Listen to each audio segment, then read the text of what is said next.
Introduction. Public discussions of racism often stall at the level of individual intent. Arguments revolve around who is racist, who is innocent, who is hypocritical, and who is beyond redemption. While these debates may generate attention and emotional satisfaction, they rarely produce clarity or structural change. This book begins from a different premise. Racism as it operates in modern political and economic systems is not sustained primarily through individual prejudice. It is sustained through structure, incentives, and governance. Power persists not only because it coerces, but because it recruits participation. Proxy racism is the term I use to describe this process. Proxy racism refers to the ways in which marginalized individuals or groups internalize, reproduce, or enforce racial hierarchies, narratives, and systems of domination on behalf of dominant power structures. These roles may be adopted consciously or unconsciously, and they may be motivated by fear, aspiration, ideological alignment, or material reward. What matters is not intent, but function.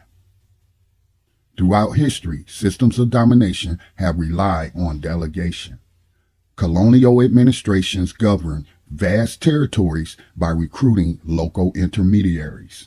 Chattel slavery relied not only on overseers and laws, but on coerced internal discipline. Modern systems rely on similar dynamics, though often in less visible forms. Today, proxy roles appear in media, politics, faith leadership, civil rights institutions, and everyday community discourse.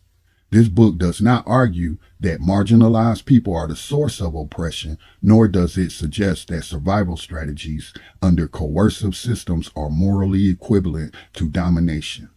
Instead, it focuses on a specific and recurring dynamic: how power stabilizes itself by shifting enforcement inward, reducing its reliance on overt force while preserving hierarchy.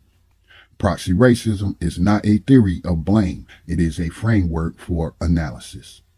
The chapters that follow trace the historical origins of proxy governance, examine its operation within marginalized communities, analyze the role of media and respectability politics, and present contemporary case studies that illustrate these dynamics in practice. The final section turns toward resistance, consciousness, and deproxying, understood not as moral identity, but as the practice of withdrawing participation from systems that depend on internal enforcement to survive. This book is written for a general audience. It avoids academic jargon where possible without sacrificing rigor. Its purpose is to offer readers tools for recognizing how power operates, how legitimacy is maintained, and how agency can be reclaimed. If successful, this work will help shift the attention away from personality-driven debates and toward the structures that shape them, and in doing so, open space for more honest and effective forms of resistance.